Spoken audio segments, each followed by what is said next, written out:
I am a geologist, so when I found the entrance, curiosity got the better of me. My name is Dr. Patricia Williams. I am from Boston, Massachusetts, and what I discovered in those abandoned mine shafts in the mountains of eastern Kentucky will haunt me until the day I die. I had been conducting a geological survey for a mining company that was considering reopening some of the old coal extraction sites that had been abandoned since the 1970s. My job was to assess the structural integrity of the existing tunnels and determine whether they could be safely expanded for modern mining operations. I had been working in the area for 3 weeks, mapping and photographing dozens of abandoned mine entrances scattered throughout the mountainous terrain. Most of them were exactly what you expect from old coal mines, dark, partially collapsed tunnels that extended maybe a few hundred feet into the mountainside before becoming too dangerous or unstable to explore further. But this particular mine was different from the moment I first saw it. The entrance was much larger than the others I had surveyed, and it showed signs of more recent activity than should have been possible for a mine that had supposedly been abandoned for nearly 50 years. There were fresh tire tracks in the dirt leading up to the opening, and someone had recently cleared away vegetation and debris that would have accumulated over decades of neglect. Most tellingly, there was electrical conduit running into the tunnel, suggesting that someone had installed modern lighting and possibly other equipment inside. My initial assumption was that local authorities, or perhaps the previous mining company, had been conducting their own safety inspections or environmental assessments. But when I checked my records and contacted the company that had originally operated the mine, I discovered that no one had been authorized to access the site in over 20 years. The local sheriff's department also had no record of any recent activity in the area. This presented me with a dilemma. As a professional geologist conducting an official survey, I was supposed to document and assess all existing mine infrastructure in the area. But if someone was using this particular mine for unauthorized purposes, I might be walking into a dangerous situation. After considerable deliberation, I decided that my scientific curiosity and professional obligations outweighed my personal safety concerns.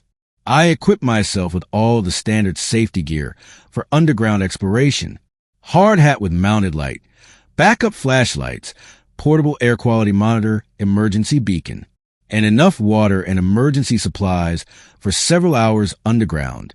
I also brought my digital camera and measuring equipment to document whatever I found inside the mine.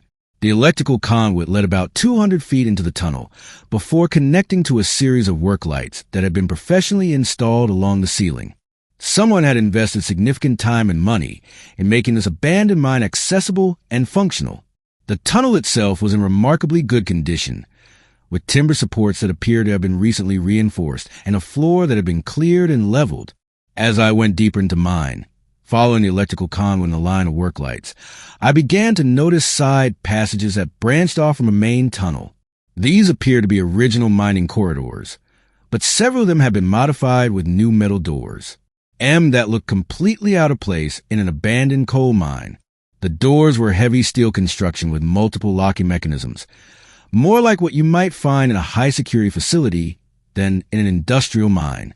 My air quality monitor was registering normal levels of oxygen and no dangerous gases. So I continued deeper into the tunnel system. About half a mile from the entrance, I reached what appeared to be the main excavation area where the original coal extraction had taken place. But instead of the empty cavern I expected, I found a sophisticated underground facility that had been constructed within the natural mining chambers. There were multiple rooms that had been carved out of rock walls and fitted with modern amenities: electric lighting, ventilation systems, running water, and what appeared to be laboratory equipment. The construction was professional quality, clearly the work of experienced contractors with access to specialized underground construction techniques. This was not some amateur operation thrown together by local criminals or drug manufacturers. In the largest of the underground rooms, I found something that made my scientific training completely irrelevant. Along one wall were dozens of metal filing cabinets filled with documents, photographs, and what appeared to be medical records. The documents dated back to the 1940s and continued up to within the past few months. They detailed some kind of long-term research project that had been conducted in this location for over 70 years. The photographs were the most disturbing part. They showed people of various ages, from children to elderly adults, who appear to be subjects in some kind of medical or psychological experiments. Many of the subjects showed obvious signs of physical distress, malnutrition, and what looked like surgical procedures that had been performed without proper medical care. The more recent photographs were in color and showed much clearer detail of procedures that violated every ethical standard of human medical research. According to the documents, the research project had been initiated in the 1940s as part of a government program to study the effects of isolation, sensory deprivation, and various experimental drugs on human subjects. The original funding had come from federal agencies, but by the 1960s the project had apparently been transferred to private contractors who continued the research without official oversight or approval. The subjects appear to be people who would not be missed by the outside world: homeless individuals, runaway teenagers, and people with mental illness who had been institutionalized. Many of the files indicated that subjects had been told they were participating in legitimate medical studies or job training programs. But once they arrived at the facility, they had been held against their will and subjected to procedures that could only be described as torture. The most recent files showed that the project was still active and that new subjects were being brought to the facility on a regular basis. There were detailed records of how subjects were recruited, transported to mine, and processed through various experimental protocols. Many of the recent entries mentioned subjects who had been acquired from hiking trails, campgrounds, and other outdoor recreation areas throughout the Appalachian region. I realized I had stumbled onto evidence of a decades-long criminal conspiracy that involved kidnapping, human experimentation, and probably murder on a massive scale. I immediately began photographing as many documents as possible, trying to create a comprehensive record of what I had discovered before reporting it to law enforcement authorities. That was when I heard voices coming from one of the side passages. I quickly turned off my headlamp and crouched behind one of the filing cabinets, trying to remain as quiet as possible while the voices grew closer. There were at least 3 people, and they were discussing schedules and procedures in the clinical, professional manner of people who were completely comfortable with what they were doing. One of them mentioned that they needed to prepare for a new arrival who would be brought to the facility later that evening. They discussed which experimental protocol would be most appropriate for this particular subject and debated the optimal dosage levels for the drugs they planned to administer.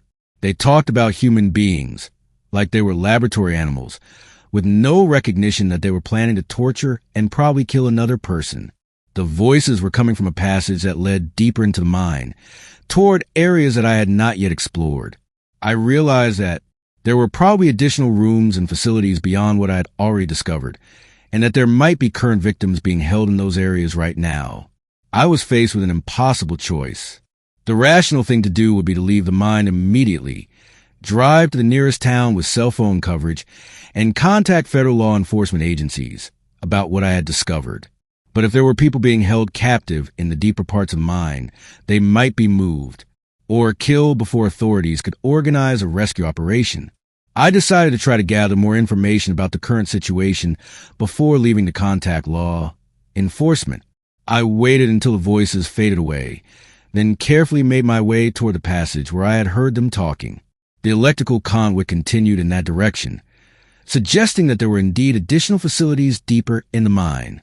What I found in those deeper chambers was worse than anything I could have imagined. There were holding cells that contained people in various states of physical and psychological distress. Some appeared to be drugged or sedated. Others were conscious, but showed signs of prolonged abuse and malnutrition. All of them had identification numbers tattooed on their arms, like they were inventory in some kind of human warehouse. People running this facility had turned an abandoned coal mine into a sophisticated underground prison where they could conduct illegal human experiments without any risk of discovery by outside authorities. They had been operating for decades, perfecting their methods and expanding their capabilities, all while remaining completely invisible to the outside world. I knew I had to document everything I could and then get out of there immediately to contact law enforcement. But as I was taking photographs of the holding cells, I heard footsteps behind me and realized I had been discovered by whoever was running this nightmare facility. The next few minutes were the most terrifying of my life, but somehow I managed to escape from the mine and make it back to my vehicle. I drove straight to the FBI field office in Lexington and turned over all the photographs and documentation I had gathered. The federal investigation that followed led to the arrest of 12 people and the rescue of 17 victims who had been held in the underground facility. But I know that what I discovered was just one small part of a much larger network of similar operations hidden throughout the remote areas of Appalachian Mountains. Growing up, my Appalachian grandmother told me stories I thought were just mountain folklore until I experienced the truth for myself. My name is Kevin O'Brien. I am from New Orleans, Louisiana, and what happened to me in the mountains of Southwest Virginia 2 years ago proved that some old legends are based on terrifying reality. My grandmother, Meemaw Sarah, had grown up in those mountains before moving south in the 1950s. And she used to tell me stories about something she called the fiddle man who played music that could drive people to madness. According to Meemaw Sarah, the fiddle man was an ancient spirit who had been roaming the mountain hollows since before white settlers arrived in the region. He appeared as a tall, thin man in old-fashioned clothes, always carrying a fiddle made from materials that no earthly craftsman could have used. She said his music was the most beautiful and haunting sound anyone could ever hear, but that listening to it for too long would steal your mind and leave you wandering the mountains forever, following the melody deeper and deeper into places where no human should ever go. She told me that her own grandfather had encountered the fiddle man in 1923 while hunting alone in the woods near their family homestead. He had followed the sound of fiddle music for hours, becoming completely lost in the wilderness, till he finally came to his senses just before dawn, and realized he had no idea where he was or how he had gotten there. It took him 2 days to find his way back home, and for the rest of his life, he would sometimes stop whatever he was doing and tilt his head like he was listening to distant music that no one else could hear. I had always assumed these were just colorful family stories, the kind of folklore that develops in isolated mountain communities where people need entertainment during long winter nights. But when Meemaw Sarah died last year, she left me her old family homestead in the mountains of Virginia, along with a letter warning me never to stay there alone after dark, especially during the months when the mountain laurel was in bloom. I am a music producer who works primarily with traditional American folk music, so the idea of owning property in the heart of Appalachian musical culture was incredibly appealing. I decided to spend a long weekend at the homestead, partly to assess the condition of property and partly to see if I could record some authentic mountain music in the area where my family had lived for generations. The homestead was located in a narrow hollow called Devil's Backbone, about 15 miles from the nearest paved road. The original log cabin had been built in the 1880s and had been expanded several times over the decades, but it had been vacant for nearly 20 years and needed significant repairs. There was no electricity or running water, but there was a good well and a stone fireplace that still worked perfectly. I arrived on a Friday afternoon in late May when the mountain laurel was indeed in full bloom, creating spectacular displays of white and pink flowers throughout the surrounding forest. I spent the day cleaning up the cabin and setting up my recording equipment, planning to spend the evening documenting the natural sounds of the mountains and maybe interviewing some of the local residents about traditional music and folklore. As the sun began to set, I built a fire in the stone fireplace and settled in with my digital recording devices to capture the ambient sounds of the mountain evening. I was hoping to record owls, night birds, and maybe some of the musical insects that are common in Appalachian forests during late spring. What I recorded instead was something that I still cannot fully explain. It started around 10 o'clock as just a faint melody that seemed to be coming from somewhere deeper in the hollow. At first, I thought it might be a neighbor playing music on their porch, but the nearest house was over 2 miles away, and the sound was definitely coming from the uninhabited forest that surrounded my grandmother's property. The melody was being played on what sounded like a fiddle, but it had qualities that I had never heard in any traditional instrument. The tone was incredibly pure and resonant, with harmonics that seemed to hang in the air long after each note was played. It was hauntingly beautiful, unlike any mountain music I had ever heard, and it seemed to blend perfectly with the natural sound of the forest around it. I immediately started recording, thinking that I had stumbled onto exactly the kind of authentic mountain music that I had been hoping to find. The melody was complex and sophisticated, Clearly the work of a master musician who understood traditional Appalachian musical forms, but was taking them in directions that felt both ancient and completely original. As I listened more carefully, I began to recognize elements from ballads and fiddle tunes that my grandmother had sung to me when I was a child. But this musician was weaving them together in ways that created entirely new compositions, building musical narratives that seemed to tell stories about the history and legends of these mountains. The music continued for over an hour, and I found myself becoming completely absorbed in following the intricate melodies and variations. I forgot about everything else and just sat by the fire, listening and recording, feeling like I was experiencing something magical and unprecedented in my career as a music producer. That was when I realized the music was getting closer. What had started as distant melodies coming from somewhere deep in the forest was now clearly being played much nearer to the cabin. I could hear footsteps on the wooden porch, the slow, deliberate pace of someone walking back and forth while continuing to play. The fiddle music was now so clear and immediate that it seemed to be coming from right outside the front door. I grabbed a flashlight and stepped onto the porch, expecting to meet a local musician who had heard my recording equipment and decided to share some traditional mountain music with a visitor. But there was no one there. The porch was empty, and I could see no sign of anyone in the clearing around the cabin. But the music continued, now seeming to come from different directions around the cabin, as if the musician was walking in circles around the property while playing.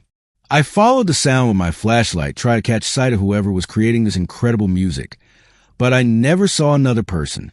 The melody began to change, becoming more complex and demanding, with rapid passages that require extraordinary technical skill.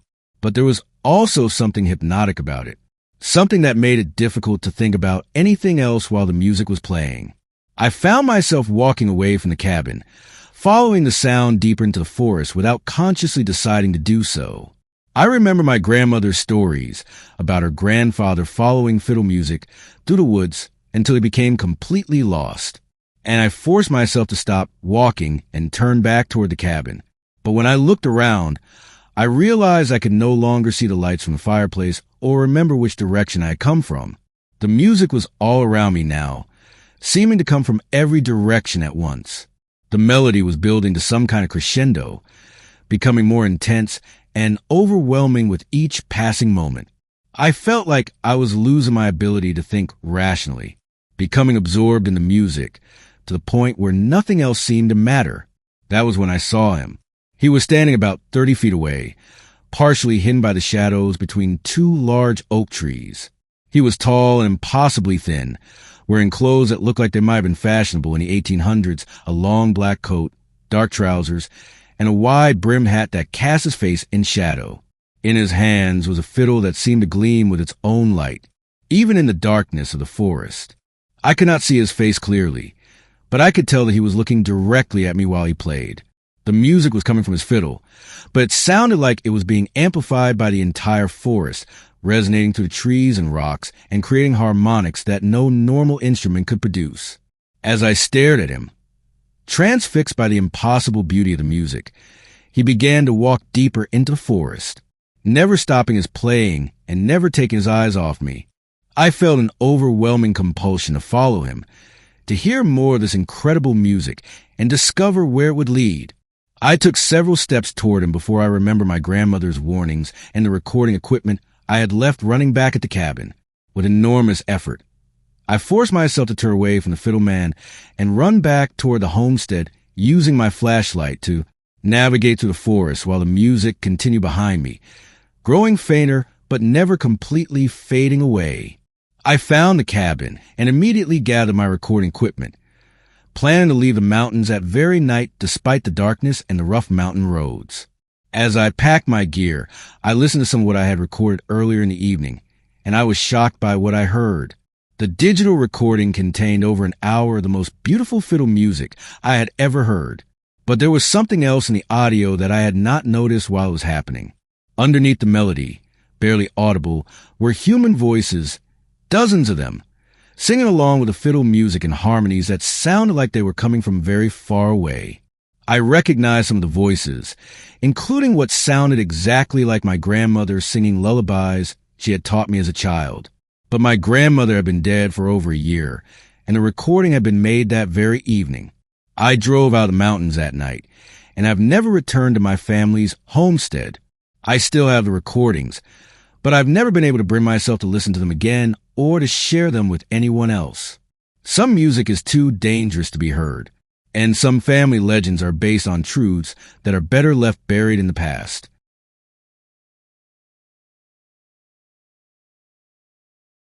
I had GPS, satellite phone, all the modern gear. None of it mattered when I encountered something in those mountains that seemed to understand and counter every piece of technology one carried. My name is Michael Chong. I am from San Francisco, California, and I consider myself an expert in wilderness survival and backcountry navigation. I have spent over 15 years leading survival training courses, testing outdoor equipment, and exploring some of the most remote wilderness areas in North America. What happened to me in the mountains of eastern Tennessee last fall challenged everything I thought I knew about survival in the modern age. I have been contracted by a major outdoor equipment manufacturer to field test their latest line of high-tech survival gear in extreme wilderness conditions. The equipment included a military-grade GPS unit with satellite connectivity, an emergency beacon with global positioning capabilities, thermal imaging scope night vision goggles, and a satellite communication device that could maintain contact with civilization from anywhere on Earth. My job was to spend 2 weeks alone in the most remote part of the Cherokee National Forest, testing each piece of equipment under real survival conditions and documenting its performance for potential military and civilian customers. I had chosen an area that was over 20 miles from the nearest road, accessible only by hiking through extremely rugged terrain that included steep ridges, dense forest, and multiple stream crossings. According to my topographic maps and satellite imagery, there were no established trails, no camping areas, and no record of human activity in the region for several decades. It was exactly the kind of isolated, challenging environment that would provide a thorough test of high-tech survival equipment. The first 3 days went exactly according to plan. I established a base camp in a natural clearing near a reliable water source, tested the GPS and communication equipment, and began documenting the performance of various survival tools and devices. Everything functioned perfectly, and I was impressed by how much easier modern technology made wilderness survival compared to traditional methods. The GPS unit provided precise location data and could display detailed topographic maps on a high-resolution screen. The satellite phone maintained clear communication with my support team in California, allowing me to transmit daily status reports and equipment evaluations. The thermal imaging and night vision equipment allowed me to navigate and hunt effectively even in complete darkness. I felt completely in control of my environment and confident that I could handle any emergency situation that might arise. That confidence lasted until the fourth night, when I woke up to find that every single piece of electronic equipment had stopped working simultaneously. The GPS unit was completely dead, showing no display despite having a full battery. Charge. When I had checked it before going to sleep, the satellite phone would not power on, and when I removed the battery and reinstalled it, the device showed error messages that were not in any manual or documentation I had seen. The thermal scope and night vision goggles were similarly non-functional, displaying only static or completely black screens. My first assumption was that I had encountered some kind of electromagnetic interference, possibly from a solar storm or military testing in the area. But when I checked my backup equipment, including mechanical devices like my compass and altimeter, I discovered that they were also malfunctioning in ways that made no scientific sense. The compass needle was spinning randomly, never settling on a consistent direction. The altimeter was showing readings that varied by thousands of feet within minutes, despite the fact that I had not changed elevation. Even my mechanical wristwatch had stopped, frozen at 3:17 a.m., which was approximately when I had first noticed the equipment failures. I spent the morning trying to troubleshoot the equipment problems, checking batteries, connections, and settings according to the manufacturer's instructions. Nothing I tried had any effect on the malfunctions. It was as if something was actively interfering with both electronic and mechanical devices, using methods that went beyond any natural phenomenon I could identify. Without GPS navigation or communication equipment, I was essentially stranded in one of the most remote wilderness areas in the eastern United States. but I had been in similar situations before, using only traditional survival methods, and I was confident that I could navigate back to civilization using natural landmarks and basic orienteering techniques. That confidence lasted until I realized that the landscape itself seemed to be changing around me. The clearing where I had established my base camp was still there, along with the stream I had been using for water, but the surrounding terrain looked different than it had when I had scouted the area during the previous 3 days. Hills and ridges that I had carefully noted on my topographic maps were no longer in their correct positions relative to my campsite.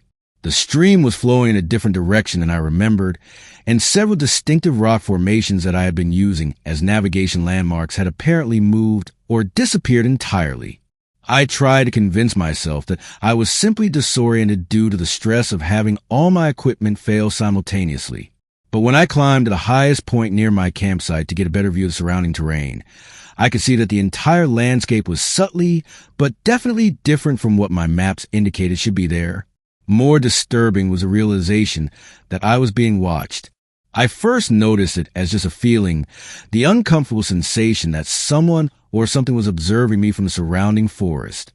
But as the day progressed, I began to catch glimpses of movement in my peripheral vision, always just at the edge of my sight, and always disappearing when I turned to look directly.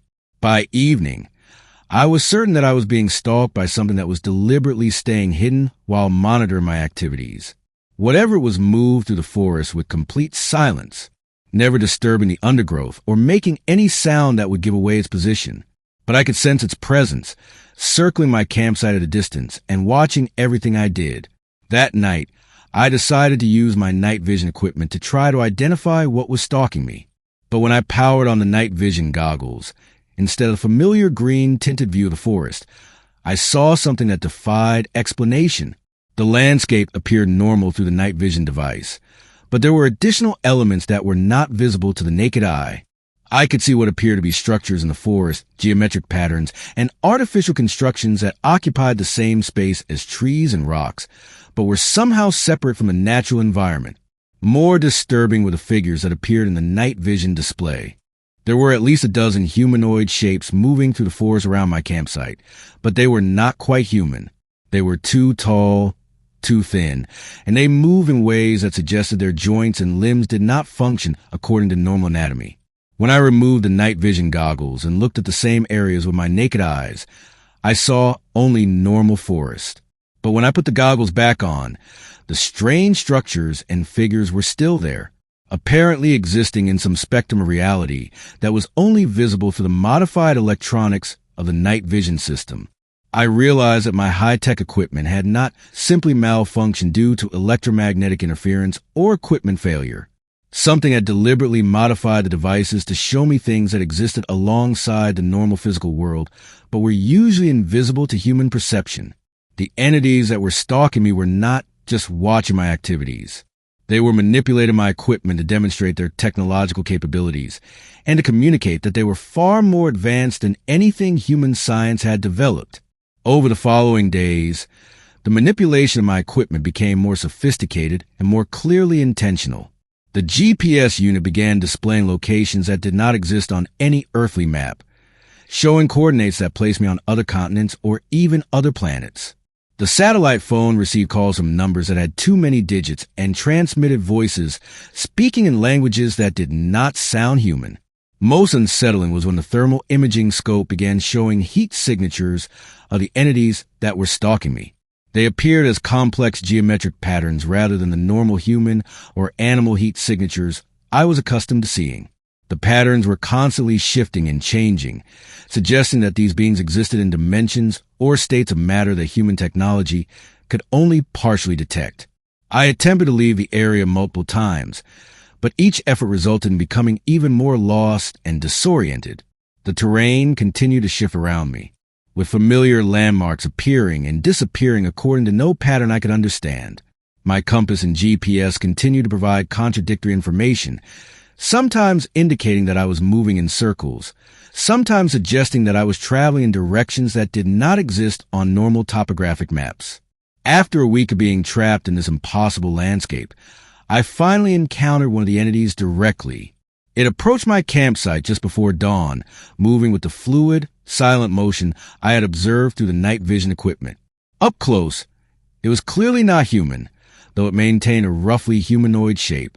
It was over 7 feet tall with proportions that were subtly wrong in ways that made it uncomfortable to look at directly. The entity did not speak, but it somehow communicated that I was being tested to determine humanity's readiness for contact with technologies and forms of existence that were beyond current human understanding. My modern survival equipment had been modified to serve as interfaces for this testing, allowing the entities to observe how I would react to phenomena that challenged my assumptions about reality and technology. The entity indicated that I was free to leave, but that my equipment would continue to function differently than it had before, occasionally providing glimpses of the larger reality that existed alongside the normal human world.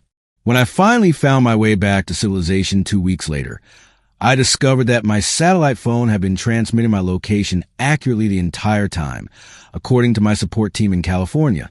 From their perspective, I had simply been camping in the predetermined location and had maintained regular contact throughout my stay in the mountains.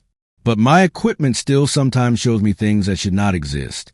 And I now understand that human technology is far more primitive than we realize. Kevin Murphy should have known something was wrong when the invitation arrived in his mailbox on expensive letterhead bearing the Pine Valley Sportsman's Lodge crest. He had never heard of the organization despite having hunted throughout Idaho for more than 20 years.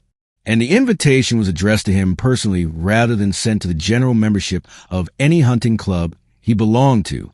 The letter praised his reputation as an ethical hunter and outdoor enthusiast, extending an exclusive invitation to participate in a special hunting event that would take place on private land near Pine Valley, a remote town of 678 residents in the central part of the state. The invitation was signed by William Crenshaw, who identified himself as the lodge's master, and included detailed information about lodging, meals, and equipment that would be provided during the 3-day event.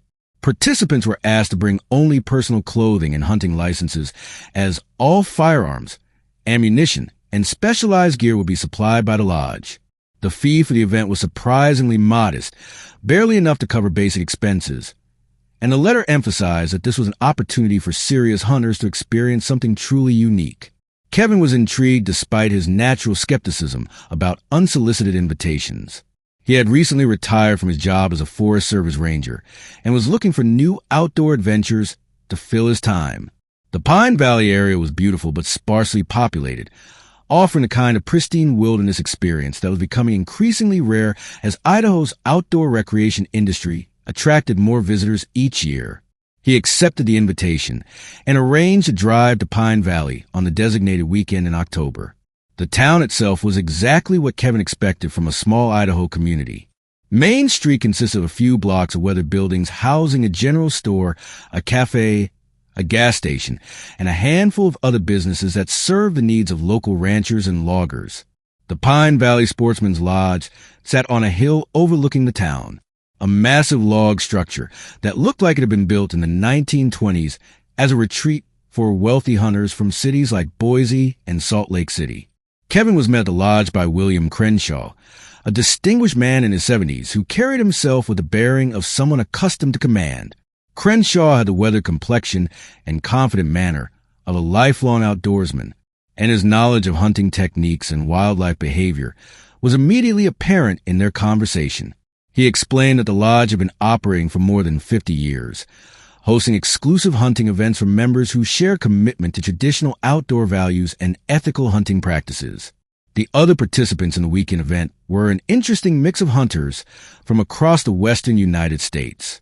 They included a retired military officer from Colorado, a successful businessman from Utah, a rancher from Montana, and several other men whose outdoor experience and financial means were obvious in their conversation and equipment. All seemed to have been carefully selected for the event, though none could explain exactly how they had been identified and invited by the lodge. The first day of the event followed a traditional format that Kevin found familiar and comfortable. Participants were divided into small groups and assigned to different hunting areas on the lodge's extensive private property. The terrain was spectacular, with dense forests, alpine meadows, and steep ridges that provided opportunities to hunt elk, deer, and other game species that were abundant in the area. Kevin's group was successful in harvesting 2 elk, and the evening meal featured venison from previous hunts, along with stories and camaraderie around the lodge's massive stone fireplace. The second day began to reveal disturbing aspects of the lodge's activities that Kevin had not anticipated. Rather than continuing with traditional hunting, participants were introduced to what Crenshaw described as advanced hunting techniques that tested their skills against more challenging prey.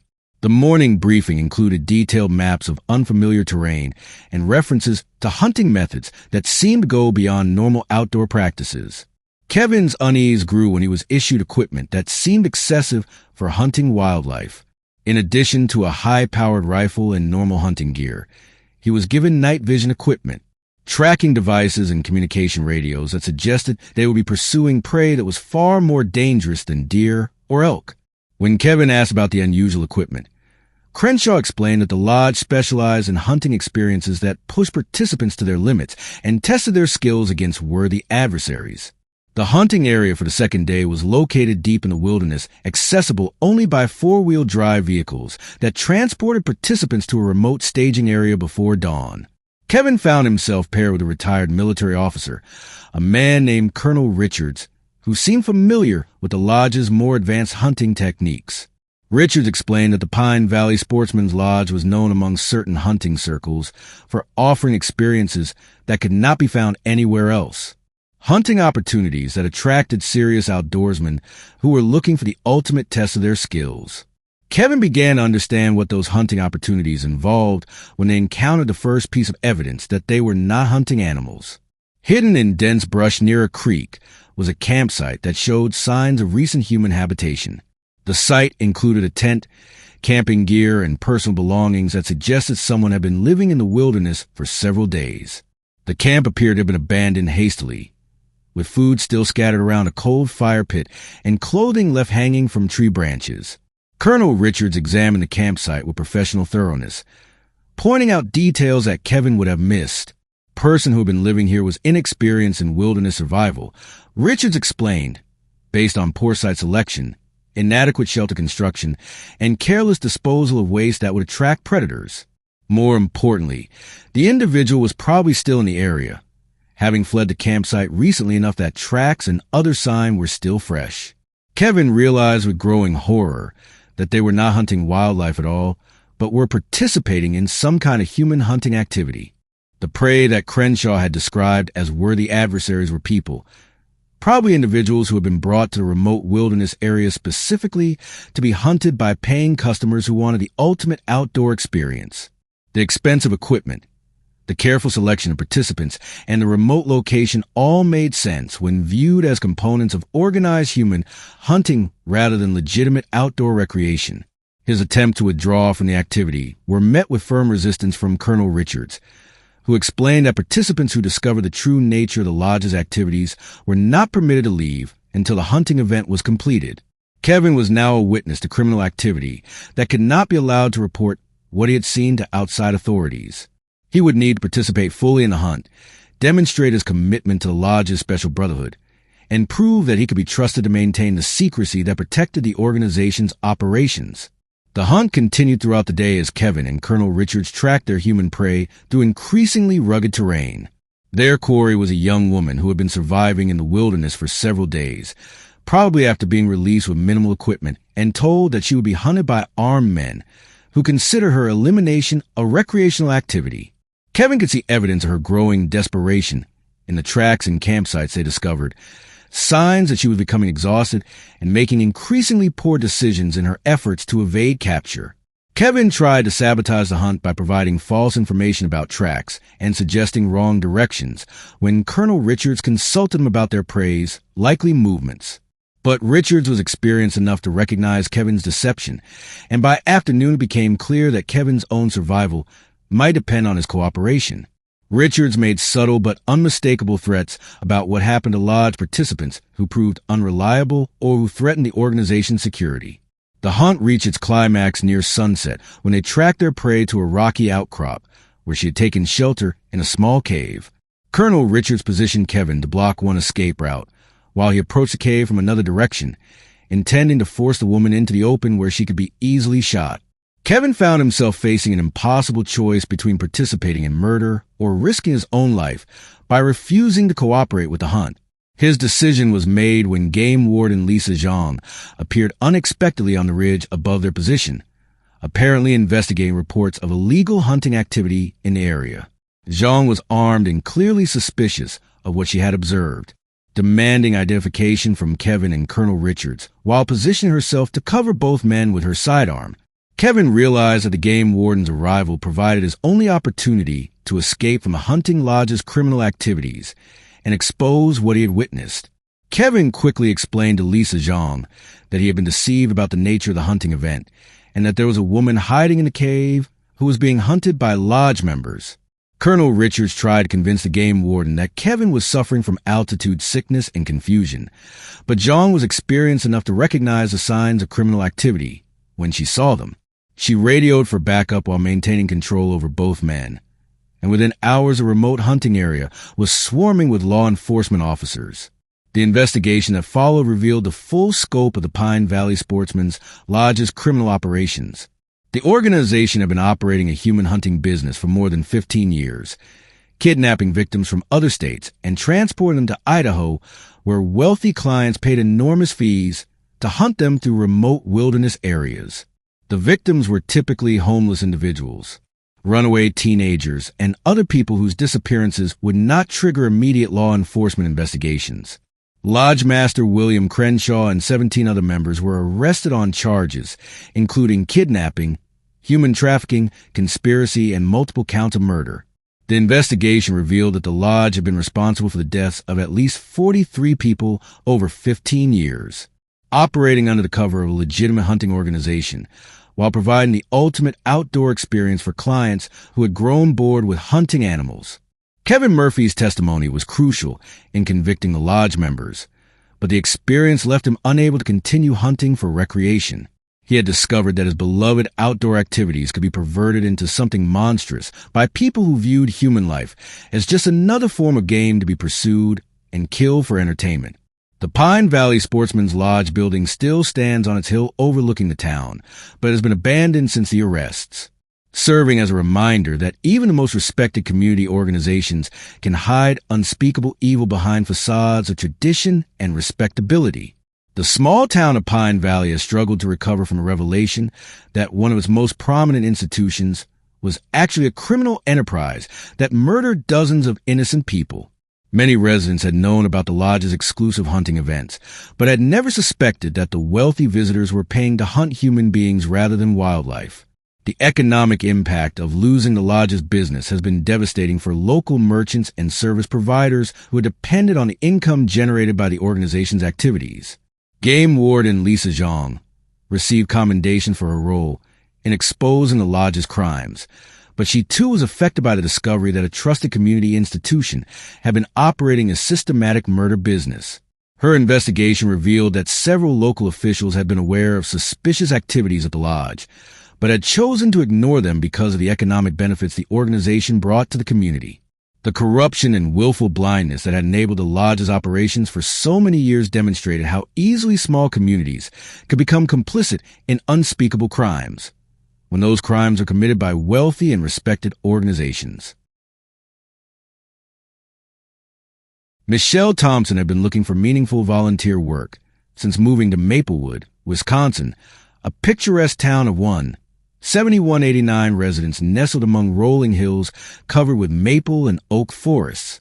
Her husband's promotion had brought them from Milwaukee to this charming community, where Main Street was lined with well-preserved 19th century buildings, and neighbors still waved to each other from their front porches.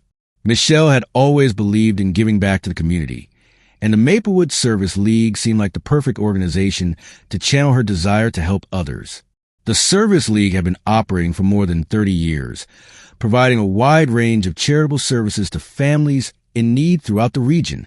Their programs included a food pantry, emergency assistance for families facing financial crises, after-school tutoring for struggling students, and a summer camp program that served children from low-income households.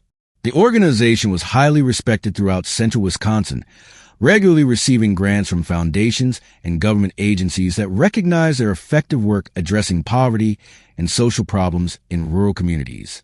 Hannah Brooks, the Service League's executive director, was an impressive woman in her 50s who had dedicated her career to nonprofit work. She had founded the organization after recognizing that small towns like Maplewood often lacked the social services available in larger cities, leaving vulnerable families with nowhere to turn when they encountered difficulties. Under her leadership, the Service League had grown from a small volunteer group into a professionally managed organization with an annual budget of more than $2 million in programs that serve hundreds of families each year. Michelle was immediately impressed by the scope and effectiveness of the Service League's work when she attended her first volunteer orientation session. The organization operated out of a converted warehouse on the outskirts of town, with separate areas for food distribution, clothing donations, administrative offices, and program activities. The facility was bustling with activity as volunteers sorted donations, prepared meals, and coordinated services for clients who arrived throughout the day seeking assistance. Hannah Brooks explained that the Service League served families from a wide geographic area, including many clients who travel from other counties to access services that were not available in their home communities. The organization had developed a reputation for providing help without judgment, offering assistance to anyone who needed it regardless of their circumstances or background. This approach had made the Service League particularly effective at reaching families who might be reluctant to seek help from government agencies or traditional charities. Michelle was assigned to work with the organization's Family Assistance Program, which provided emergency help to households facing immediate crises, such as eviction, utility shutoffs, or medical emergencies. Her role involved interviewing clients to assess their needs, connecting them with appropriate resources, and following up to ensure that the assistance had been effective. The work was emotionally demanding, but deeply rewarding, as Michelle was able to see the immediate impact of her efforts on families who were struggling to survive. During her first few weeks as a volunteer, Michelle was struck by the number of families with children who sought help from the Service League. Many of these families were headed by single mothers who were working multiple jobs, but still unable to make ends meet in an economy that offered few opportunities for people without college degrees. The children in these families often showed signs of chronic stress and malnutrition, and Michelle was moved by their resilience in the face of circumstances that would challenge most adults. Hannah Brooks seemed particularly committed to helping children, often spending extra time with young clients and ensuring that they received not just material assistance, but also emotional support and encouragement. She frequently mentioned her own difficult childhood in conversations with volunteers, explaining that her personal experiences had motivated her to dedicate her life to protecting vulnerable children from the kind of trauma and neglect she had endured. This personal connection to the work made her an inspiring leader who attracted dedicated volunteers and generous donors. Michelle's first indication that something was wrong with the Service League's operations came when she noticed inconsistencies in the way certain families were treated by the organization. Some clients received extensive assistance and ongoing support, while others were provided with minimal help and seemed to be discouraged from returning for additional services. The differences did not seem to be based on need or circumstances, as some of the families who received less assistance appear to be in more desperate situations than those who received preferential treatment. When Michelle asked Hannah Brooks about these disparities, she was told that the organization had to make difficult decisions about resource allocation, and that some families were better able to benefit from assistance than others.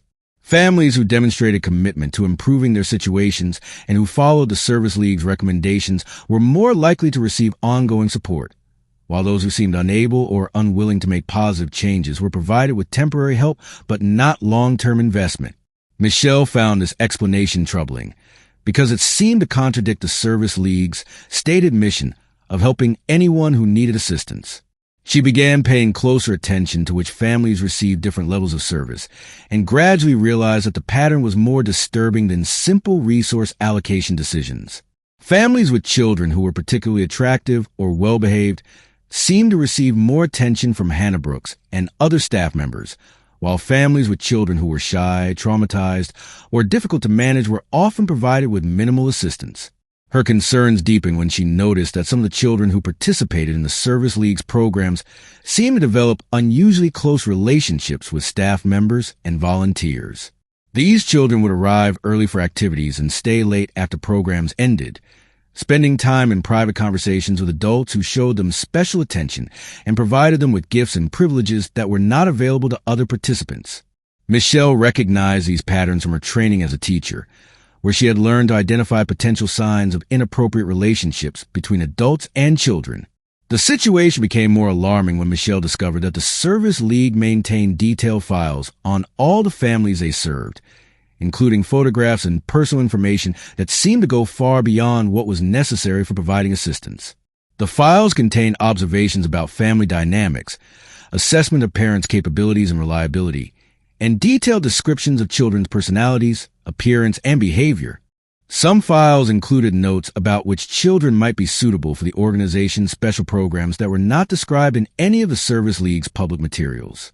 Michelle's investigation into these special programs revealed that the Service League was operating activities that were not disclosed to volunteers, donors, or the families they served. Children who were identified as suitable candidates were invited to participate in overnight camps, weekend trips, and other activities that removed them from their families for extended periods. These programs were described to parents as educational and recreational opportunities that would benefit children who came from disadvantaged backgrounds. But the actual activities were not documented in any materials that Michelle could access. When Michelle tried to learn more about these special programs by asking other volunteers, she encountered evasive responses and suggestions that she should focus on her assigned duties rather than asking questions about activities that did not concern her. Hannah Brooks became noticeably cooler toward Michelle after she began inquiring about the undisclosed programs, and other staff members seemed to be monitoring her interactions with clients and her access to organizational records. Michelle's breakthrough came when she was approached by a former client whose daughter had participated in one of the Service League's special programs several years earlier. The woman had been reluctant to speak about her experiences with the organization, but she had become increasingly concerned about what had happened to her daughter during the time she had spent in the Service League's care. The child had returned from the special programs changed, exhibiting signs of trauma and refusing to discuss what had occurred during her participation. The former client explained that several other families had similar experiences with children who had participated in the Service League's special programs. The children had been selected based on their vulnerability and their family's desperate need for assistance, making it unlikely that parents would ask difficult questions or make complaints about the organization's activities. Programs had provided opportunities for adults to abuse children who had no other sources of support and whose families were dependent on the Service League's assistance. Michelle realized that the Service League was operating as a front for a child trafficking and abuse network that used charitable programs to identify and access vulnerable children. The organization's reputation for helping families in need provided perfect cover for criminal activities, as parents were grateful for assistance and unlikely to question the motives of people who were providing their children with opportunities they could not afford. The detailed files maintained by the organization were actually profiles used to select children for abuse and to assess their family's likelihood of reporting suspicious activities. Her attempt to report these discoveries to local law enforcement was complicated by the fact that Police Chief Anthony Silva was a longtime supporter of the Service League, who had received several community service awards from the organization. Silva was reluctant to investigate Michelle's allegations, suggesting that she had misunderstood the Service League's activities and was making unfounded accusations against respected community members who had dedicated their lives to helping others. Michelle's investigation revealed that the Service League's criminal activities extended beyond child abuse to include systematic financial fraud that had been ongoing for years. The organization had been claiming to serve far more families than they actually assisted, inflating their numbers to qualify for larger grants and donations. Money that was supposed to provide services to needy families was being diverted to support the special programs and to pay for activities that had nothing to do with legitimate charitable work. Even more disturbing was evidence that children who had been abused through the Service League's programs were sometimes permanently removed from their families through fraudulent reports to Child Protective Services. The organization would claim that parents were unfit or abusive, providing false documentation to support their allegations and ensuring that children were placed in foster care situations controlled by Service League members. These children essentially disappeared into a system designed to make them permanently available for continued abuse. Michelle contacted federal law enforcement agencies when it became clear that local authorities were either unwilling or unable to investigate the Service League's activities. The FBI investigation that followed revealed that the organization had been operating a sophisticated child trafficking network for more than 15 years, using their legitimate charitable programs as cover for systematic abuse of vulnerable children. Hannah Brooks and 12 other Service League staff members and volunteers were arrested on charges, including child trafficking, sexual abuse, fraud, and conspiracy. The investigation revealed that the organization had abused more than 60 children over 15 years, using their positions of trust and authority to exploit families who had nowhere else to turn for help. Michelle Thompson's courage in exposing the Service League's criminal activities saved countless children from future abuse. But the experience left her permanently changed by the discovery that trusted community organizations could be used as weapons against the most vulnerable members of society. The Service League building in Maplewood still stands empty, its windows boarded up as a reminder that even the most respected charitable organizations can hide unspeakable evil behind facades of compassion and community service. The town of Maplewood has struggled to recover from the revelation that one of its most celebrated organizations was actually a criminal enterprise that preyed on children and families who needed help the most. Many residents had volunteered with the Service League or donated money to support their programs, and the discovery that their good intentions had been manipulated to enable child abuse has left the community questioning whether they can trust any organization that claims to be helping others. The children and families who were victimized by the Service League continue to deal with the trauma of their experiences, knowing that people they trusted and depended on were actually using their vulnerability to cause them harm. The case has become a cautionary tale about the importance of oversight and accountability in charitable organizations and the need for communities to remain vigilant about protecting their most vulnerable members from those who would exploit their trust and desperation. James Patterson had always been fascinated by genealogy, spending his weekends tracing family trees and documenting the stories of ancestors who had lived and died long before his birth.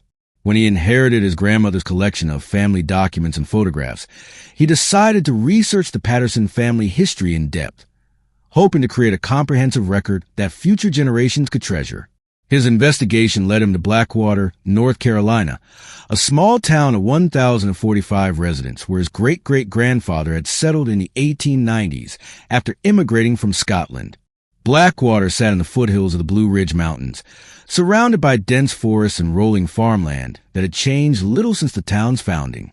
The community had been built around a lumber mill that processed timber from the surrounding mountains, and many of the original families still own property that had been in their possession for more than a century.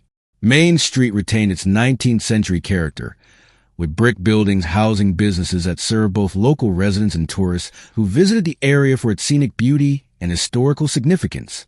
The Blackwater Heritage Foundation operated out of a restored Victorian mansion that served as both a museum and research center for anyone interested in the town's history.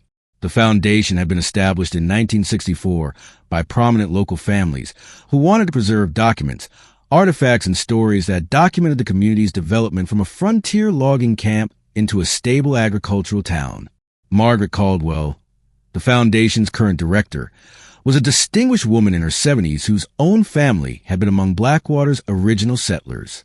James was welcomed warmly when he contacted the foundation about researching his family history.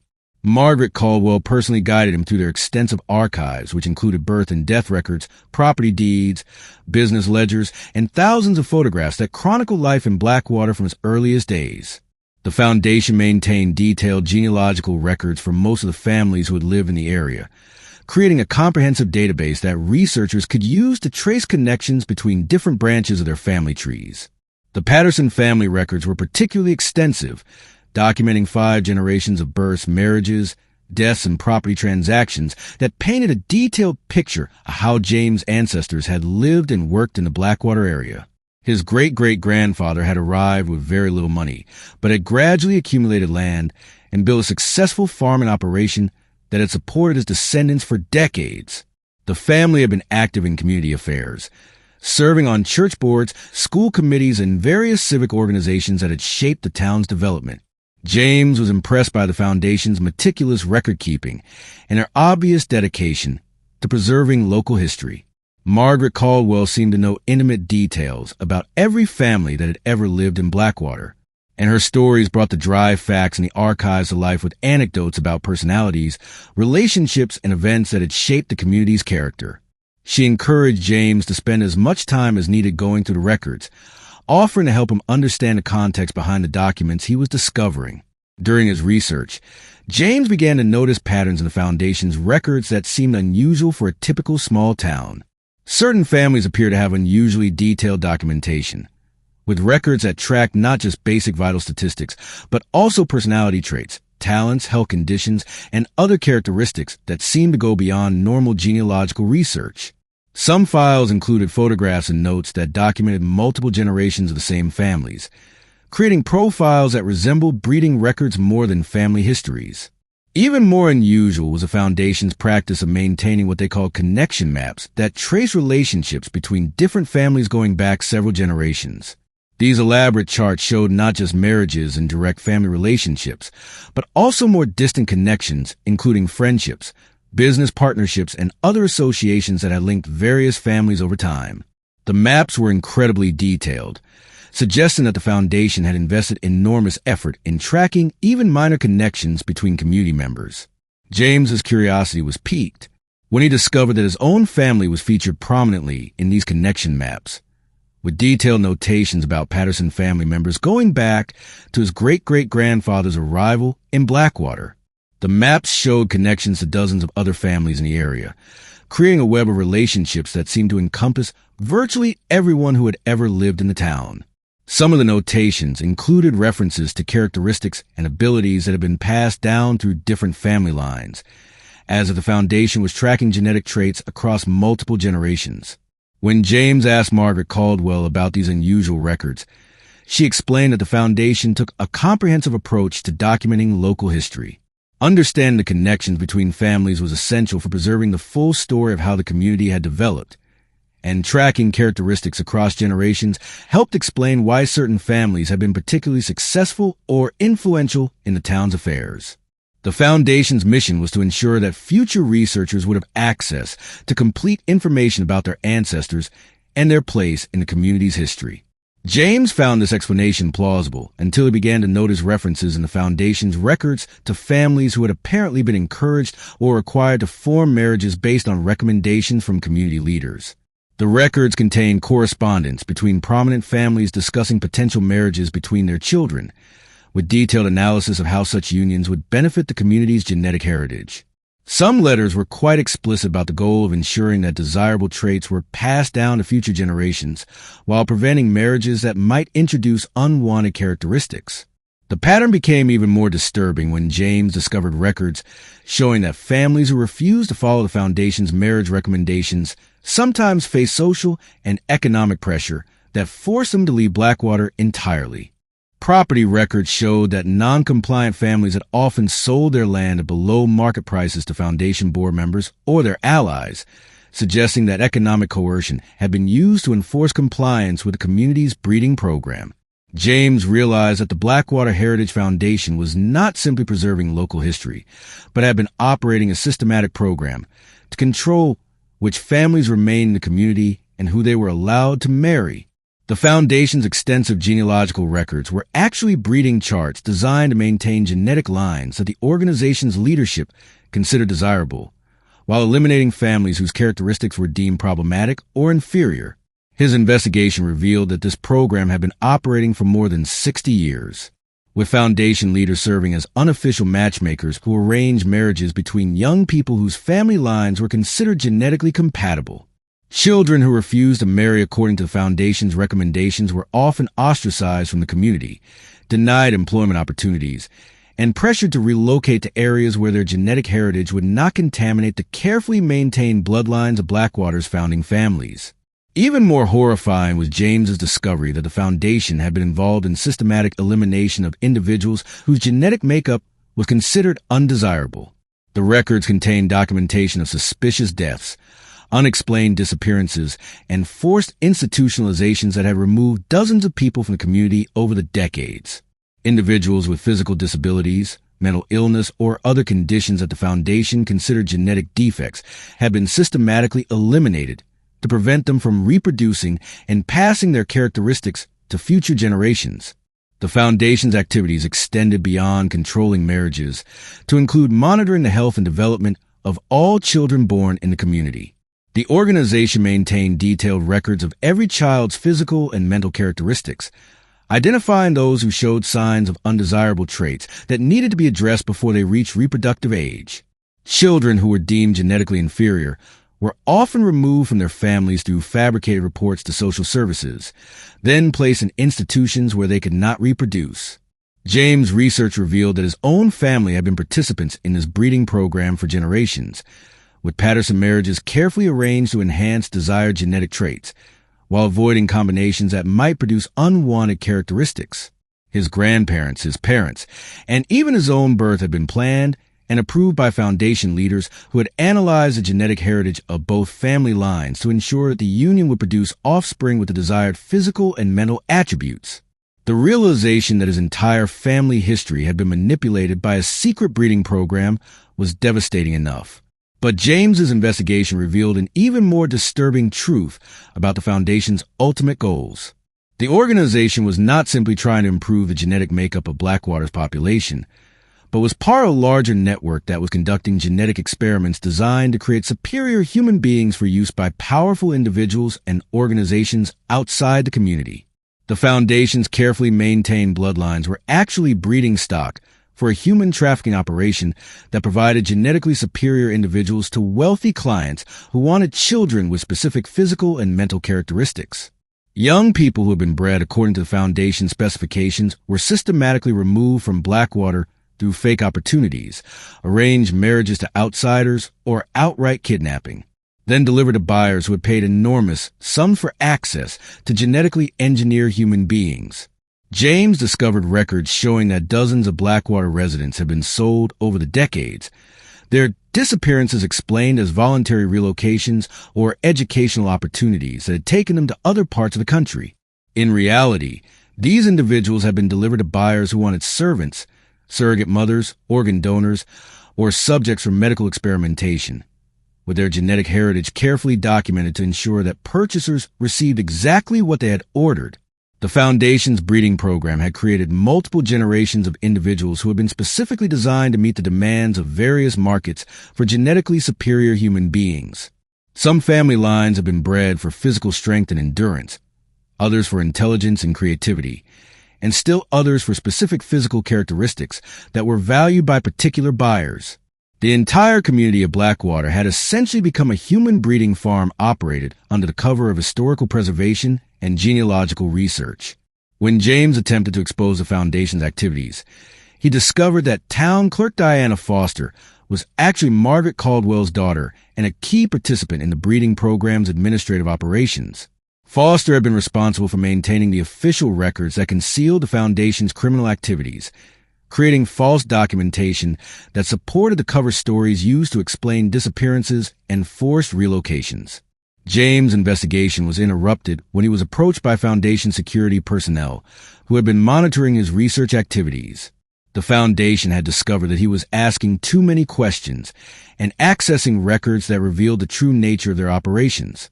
James was informed that he would need to become a permanent resident of Blackwater, where his continued research activities could be properly supervised and his genetic heritage could contribute to the community's breeding program.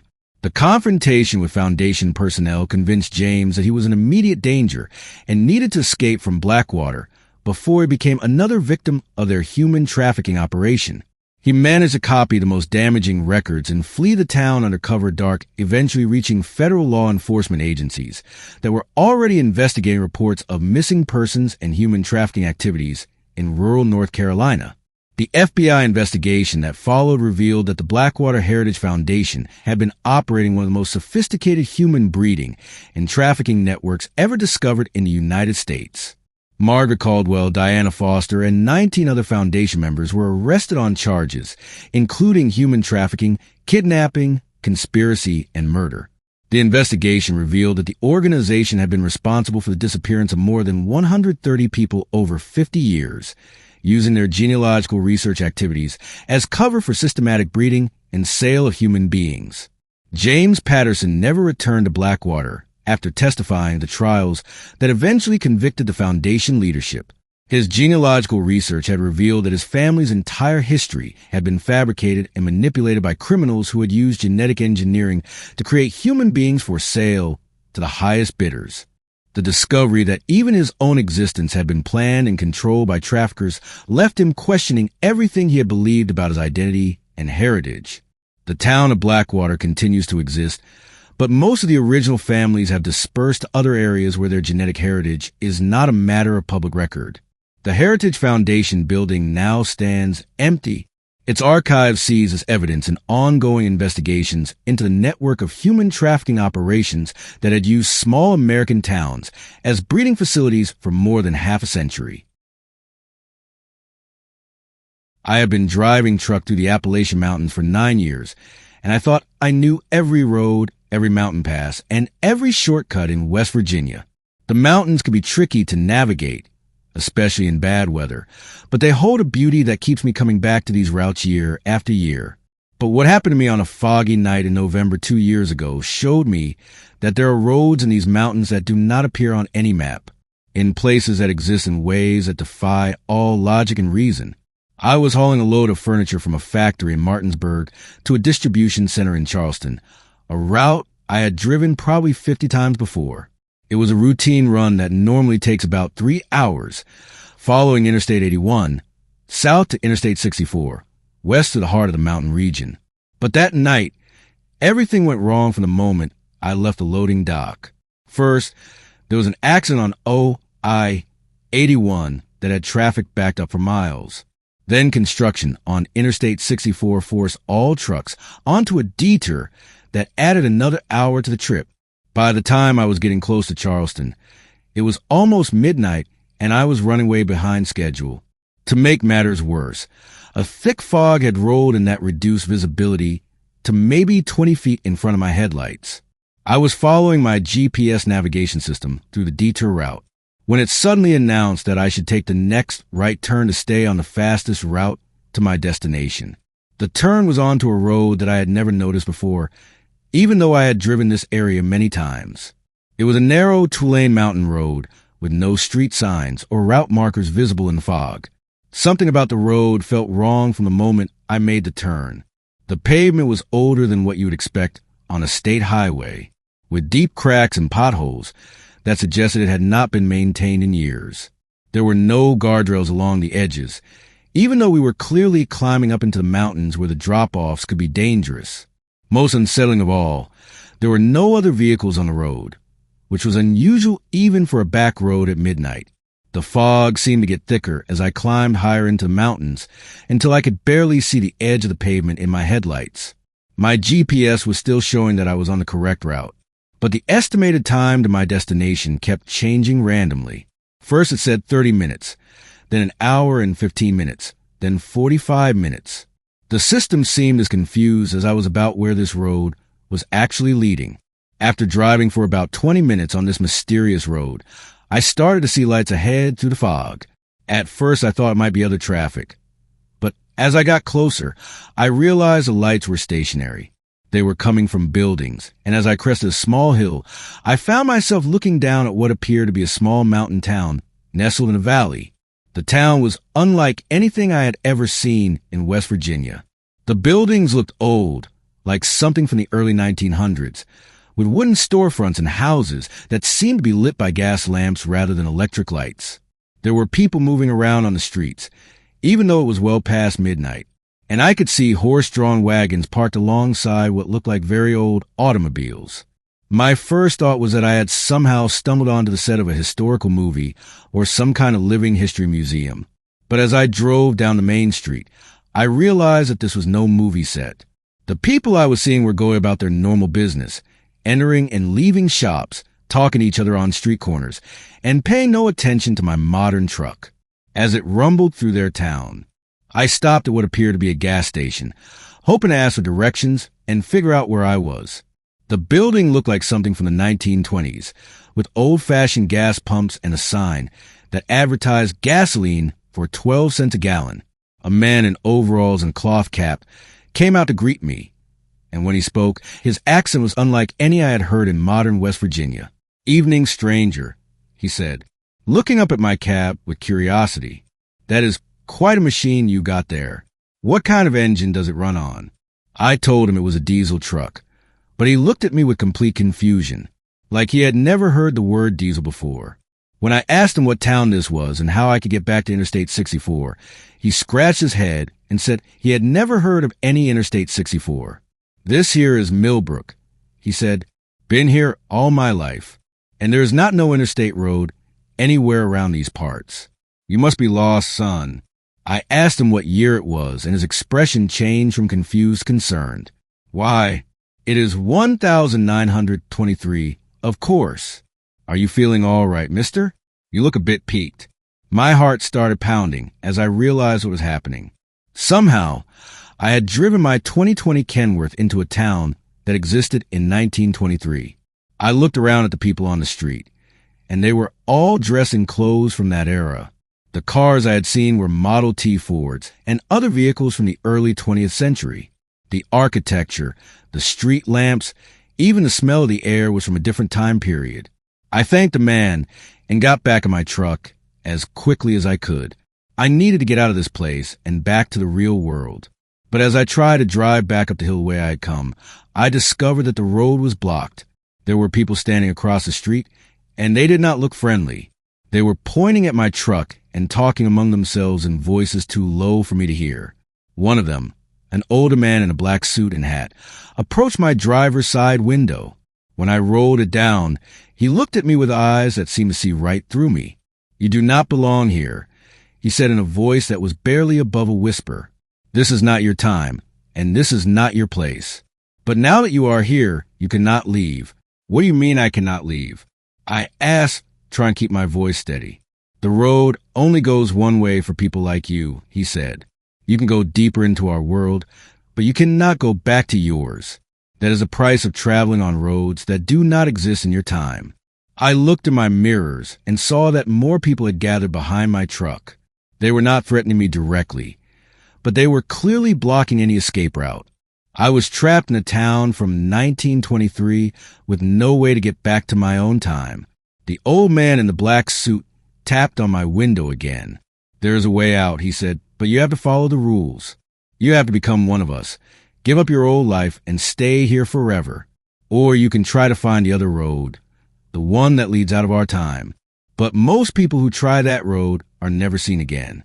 I asked him about the other road, and he pointed toward the far end of town, where the street disappeared into the fog and darkness. "That way leads to places that are worse than here," he said. "Places where time does not work at all, where people get lost between the years and wander forever. But it is your choice." I knew I could not stay in 1923 no matter how real this place seemed. I had a family in 2022, a job, a life that I needed to get back to. So I thanked the old man, put my truck in gear, and drove toward the far end of town, toward the road he had warned me about. The people of Millbrook watched me go, but they did not try to stop me. As I reached the edge of town, I looked back and saw them all standing in the street, looking sad and disappointed, like they had hoped I would choose to stay with them. The road out of town was even stranger than the road that had brought me there. It seemed to twist and turn in ways that made no sense, sometimes climbing steeply uphill and sometimes dropping so sharply that I worried my brakes would not hold. The fog was so thick that I could not see anything beyond my headlights, and my GPS had stopped working entirely. I drove for what felt like hours, though my clock seemed to be moving randomly. Sometimes it would jump forward by 30 minutes. Sometimes it would go backward. I passed through other small communities that looked like they were from different time periods. One looked like a frontier town from the 1800s with wooden sidewalks and hitching posts. Another looked more modern, but the cars were all from the 1950s. In each place, people would come out to look at my truck and wave at me, but I did not stop. I was afraid that if I stopped again, I would become trapped in another time period and never find my way home. Finally, after driving to the night in this nightmare landscape of displaced time and impossible geography, I saw something that gave me hope. There were modern road signs ahead, and the pavement looked new and well-maintained. As I came around a curve, I saw the familiar green signs of Interstate 64, and I knew I was back in the real world. I pulled over at the first truck stop I found and called my dispatcher to let him know I was all right. I had been missing for over 12 hours, and the GPS tracking system on my truck had shown me as being an area where there were no roads. Search and rescue teams had been looking for me, thinking I had driven off a cliff or gotten stuck in a remote area. I tried to explain what had happened, but nobody believed me. They thought the stress of driving in heavy fog had caused me to hallucinate or have some kind of mental breakdown. The company sent me to a doctor who found nothing wrong with me physically, but recommended that I take some time off to recover from whatever I had experienced. I never found any record of a town called Millbrook in West Virginia, nor any explanation for how I had been missing for 12 hours while driving on roads that supposedly did not exist. The GPS route that had led me to that first mountain road was no longer in the system, and when I tried to retrace my path a few weeks later, I could not find the turnoff that had started the whole nightmare. But I know what I experienced was real. I know there are roads in these mountains that connect to places and times that should not exist. I know there are communities of people living in the past, trapped in their own time periods, hoping that travelers like me will choose to stay with them. Since that night, I have been much more careful about which routes I take through the mountains. I stick to the main highways and avoid any detours or shortcuts that my GPS might suggest. I keep paper maps in my truck as backup, and I never drive alone to remote areas at night. Other drivers have told me similar stories about getting lost on roads that do not appear on maps or finding themselves in places that seem to exist outside of normal time. Most people dismiss these stories as folklore or the result of fatigue and isolation, but I know better. I know that there are mysteries in these mountains that we do not understand and roads that lead to destinations that should not be possible. The most frightening part is not knowing how many other drivers have taken those roads and never found their way back. How many truckers have disappeared in these mountains, officially listed as missing persons, but actually trapped in some other time or place? How many are still driving those impossible roads? Looking for a way home that may not exist, I still drive through West Virginia because it is my job and my livelihood, but every time I see fog rolling in over the mountains, every time my GPS suggests an unfamiliar route, I remember that old man in the black suit and his warning about roads that only go one way. I remember the choice he offered me, and I wonder what would have happened if I had chosen to stay in Millbrook in 1923 forever. Sometimes late at night when I'm driving to the mountains, I think I can see lights in the distance that do not belong to any town that exists on modern maps. And I wonder if somewhere out there, in a place that exists between yesterday and today, the people of Millbrook are still waiting for another lost traveler to find their way home. I've been driving truck for 7 years now, and in all that time I have never questioned the legitimacy of an official Department of Transportation way station. When you see those signs that say, all trucks must stop, you stop. When DOT officers tell you to pull over for an inspection, you comply. It is part of the job. And even though it can be inconvenient and sometimes costly if they find violations, you respect the authority because these inspections keep dangerous trucks off the road. But what happened to me at a remote way station on Highway 97 in Oregon last year showed me that not everyone wearing a DOT uniform has the authority they claim to have, and that some inspections are not about truck safety at all. I was hauling a load of lumber from a mill outside of Bend to a construction company in Sacramento, a road that takes you through some of the most remote and beautiful country in the Pacific Northwest. Highway 97 runs north and south through central Oregon, and there are long stretches where you might not see another vehicle for 20 or 30 minutes. The landscape is high desert, with juniper trees and sagebrush stretching for miles in every direction. It is the kind of place where you can really appreciate the isolation and freedom of the trucking life. It was around 9 at night in early December, and I had been driving since noon. The weather was clear and cold, with a new moon that made the desert darkness almost complete except for my headlights. I was maybe 40 miles south of Bend when I saw the sign for a mandatory way station ahead. I had driven this route probably 20 times before, but I could not remember ever seeing a way station at this location. Usually, the DOT stations are located closer to major cities or at state borders, not in the middle of nowhere. But the signs looked official, with the standard DOT logos and the familiar all commercial vehicles must stop language. As I got closer, I could see the way station building and the scale platforms lit up by floodlights. There were a couple of other trucks already there, and I could see people in what looked like DOT uniforms moving around the facility. Everything appeared normal and legitimate. I pulled onto the scale and waited for the signal to proceed to the inspection area. A man wearing a DOT jacket and carrying a clipboard approached my truck. He looked professional enough, with the standard uniform and equipment that I was used to seeing at way stations. He told me to park in Bay 3 and bring my logbook and vehicle registration to the office for inspection. The office was a temporary-looking building, more like a construction trailer than the permanent facilities you usually see at way stations. Inside, there were several men wearing DOT uniforms, but something about them seemed off. They were not as professional as real DOT officers usually are, and they seemed more interested in asking questions about my cargo and my route than about my driving hours or vehicle maintenance records. "What exactly are you hauling?" one of them asked, even though my bill of lading clearly showed lumber products. I told him it was construction lumber, and he asked where I had loaded it and where I was delivering it. These were unusual questions for a DOT inspection, which typically focuses on driver qualifications, hours of service, and vehicle safety rather than cargo details. But I answered honestly, figuring they might be conducting some kind of special investigation. Another officer asked me about my route and whether I made this run regularly. He wanted to know what days of the week I usually traveled this highway and whether I ever carried different types of cargo. Again, these seemed like strange questions for a routine DOT inspection, but I cooperated because I had nothing to hide. The inspection of my truck took much longer than normal. Usually a DOT inspection takes 30 to 45 minutes, but these officers spent over 2 hours going through my vehicle. They were particularly interested in my sleeper berth and the storage compartments, searching through my personal belongings with an intensity that seemed excessive.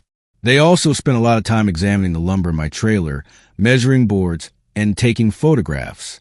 What really started to worry me was the way they were communicating with each other.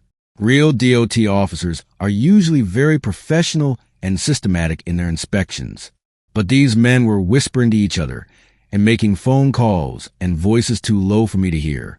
At one point, I saw one of them talking on a radio, but he was speaking in what sounded like coded language rather than the standard terminology that law enforcement uses. Around midnight, one of the officers told me that they needed to conduct a more detailed inspection of my cargo and that I would have to wait while they unloaded and examined every piece of lumber in my trailer. This was highly unusual since DOT inspections rarely involve unloading cargo unless there is a specific safety concern. I asked to see their supervisor, but they told me he was not available and that I had no choice but to comply while they were unloading my trailer. I noticed several things that made me increasingly suspicious. First, there were no other DOT vehicles at the facility, which was strange since way stations usually have at least one official patrol car on site.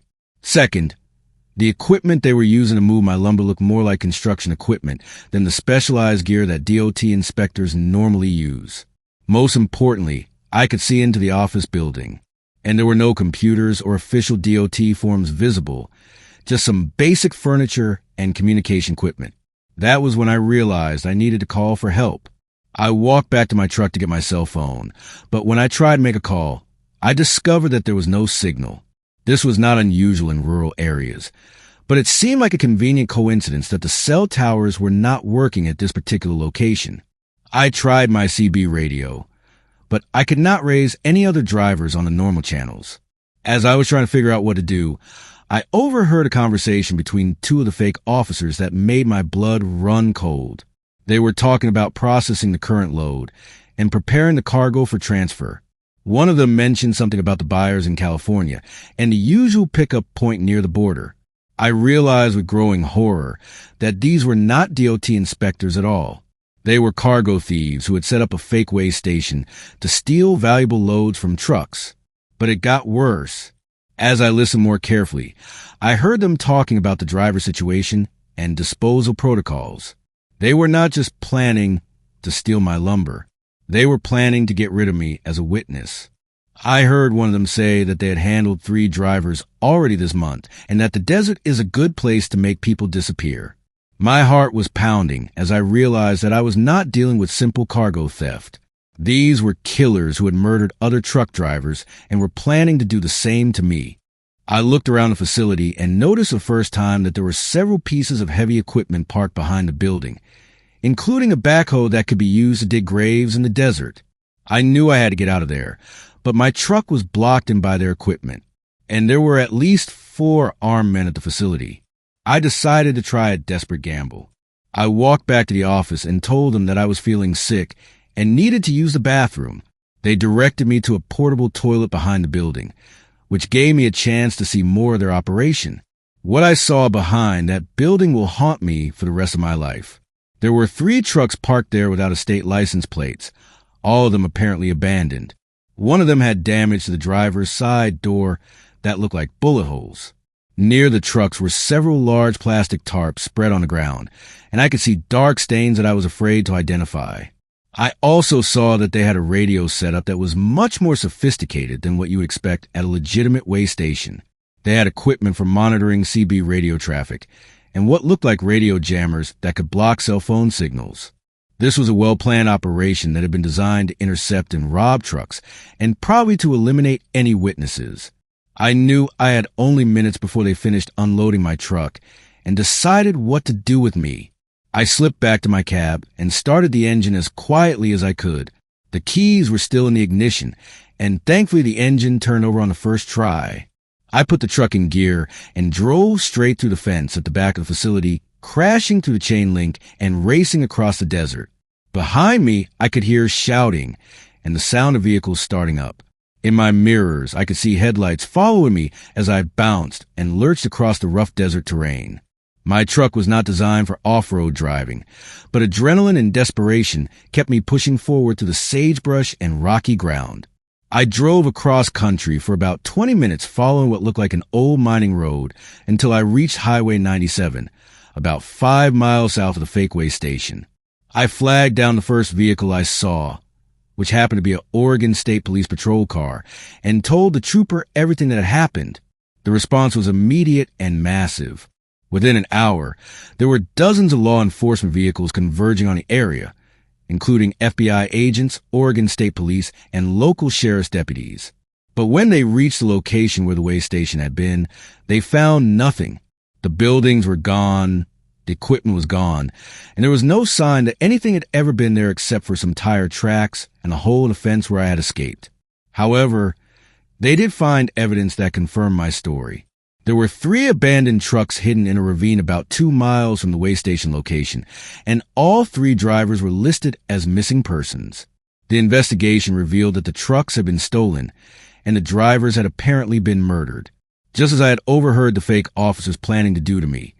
The FBI told me that they had been investigating a series of truck hijackings and driver disappearances along Highway 97 for over a year. The criminal organization was using portable buildings and equipment to set up temporary fake weigh stations at different locations, then moving the entire operation. They thought law enforcement was getting close.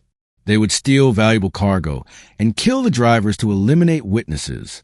According to the FBI, I was probably saved by the fact that lumber is not as valuable as some other types of cargo, so they were taking their time to decide whether it was worth the risk of murder. If I had been hauling electronics or pharmaceuticals, they probably would kill me immediately and disappear with the cargo.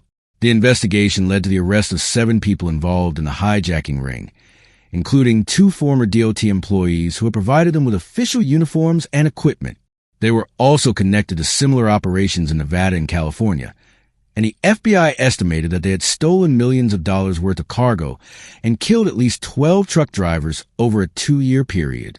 During the trial, I learned more details about their operation that made me realize how close I had come to death. They had been monitoring CB radio traffic to identify valuable loads, then setting up fake weigh stations at locations where they could intercept specific trucks. They had sophisticated equipment for jamming cell phone signals and radios, and they had contingency plans for disposing of drivers and vehicles in remote desert locations. The experience changed my entire approach to trucking. I now carry multiple communication devices, including a satellite phone that cannot be jammed by local radio equipment. I have detailed maps of all official weigh stations on my regular routes. And if I encounter a weigh station that is not on my maps, I drive past it and report the location to authorities. I also installed a GPS tracking system that automatically updates my location every few minutes. So if something happens to me, law enforcement will know exactly where to look. Most importantly, I learned to trust my instincts. If something feels wrong about an official stop or inspection, it probably is wrong. Real DOT officers follow standard procedures and ask standard questions. If someone claiming to be a DOT officer starts asking unusual questions about cargo or routes, or the facility does not look like other weigh stations you've seen, it is better to be suspicious and wrong than to be trusting and dead. The worst part of the whole experience is knowing that there are probably other criminal organizations out there using similar tactics. How many truck drivers have disappeared on remote highways, officially listed as missing persons, but actually murdered by hijackers posing as law enforcement? How many fake weigh stations and inspection points are operating right now, waiting for the next unsuspecting driver to stop? Since my experience, I have heard from other drivers who have encountered suspicious weigh stations or inspection points that did not seem legitimate. Some of them drove past and reported the locations to authorities, but others stopped and were robbed or worse. The trucking industry needs to do more to educate drivers about these threats and to help them identify legitimate law enforcement facilities. I still drive Highway 97 regularly, but I'm much more careful about where I stop and who I trust. Every time I see a weigh station sign, I check my maps to make sure it is supposed to be there. Every time I interact with someone claiming to be DOT officer, I pay attention to their questions and procedures. And every time I drive past that section of desert where the fake weigh station was located, I remember how close I came to becoming another missing person statistic. The road can be a dangerous place, but the real danger is not always other drivers or mechanical failures. Sometimes the real danger comes from people who use our trust in authority and our willingness to follow the rules as weapons against us. That is a lesson that every truck driver needs to learn before it is too late.